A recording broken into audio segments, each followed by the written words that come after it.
New driver turning. When to turn the steering wheel. To avoid scratching. Many new drivers just don't know.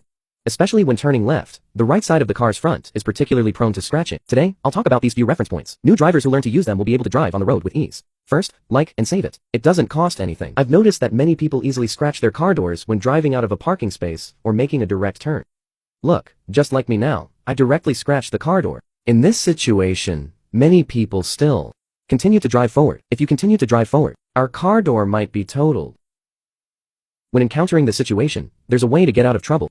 Just don't move the steering wheel. Don't move the steering wheel. Put it in reverse. And just back up. See? Can we get out of trouble now? If you encounter the situation in the future, just follow this method. Actually, when driving out of a parking space, you just need to remember one principle. That is, when exiting a parking space, look at the B-pillar. How to look. Okay, now I'm driving out of the parking space. Drive straight forward. Drive until our B-pillar passes this tree. If it's not a tree there, but an adjacent car or anything else, just pass the front of the car. For a right turn, look at the right B-pillar. For a left turn, just look at the left B-pillar. Okay, now, turn the steering wheel all the way to the right and drive straight forward. See if it can pass safely. Look, can it pass safely? Very nice. Also, when we encounter such a wall, when should we turn the steering wheel to make a safe turn? Do you know? Actually, we just need to look at one position. That is, look at the A-pillar angle, as long as this A-pillar angle does not exceed the baseline in front. Okay, now I'm driving forward. Drive until the A-pillar almost perfectly aligns with the baseline.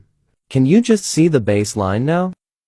This way is fine. At this point, the front of our car is still about 2 meters away from the front.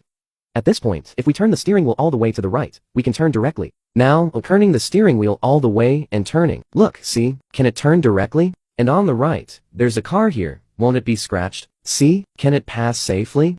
If there's a curb ahead, it's the same. Let the A-pillar angle just align with the bottom of the curb. Okay, look. Can you just see a little bit of the curb now? At this point, turning the steering wheel to turn is safe. I'll turn the steering wheel all the way to the right and turn. See if it can turn safely? Very beautiful. Also, when we need to park by the side of the road, we first turn the steering wheel a little to the right.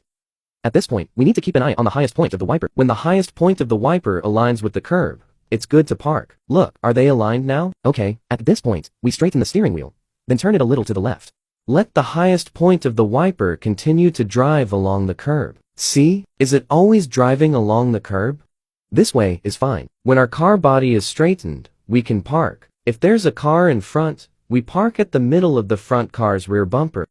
Look, can you just see the middle of the front car's rear bumper, now?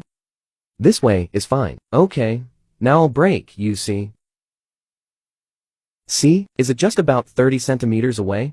Parking at this distance is very safe. Okay, now we still need to drive out. Because when we just parked, we only stopped when the hood just allowed us to see the middle of the front car's rear bumper. Parking in this position means that when we drive out, we don't need to reverse back and forth. Directly, one turn of the steering wheel and we can drive out. No need to reverse back and forth. Look, did it just drive away directly? Very safe.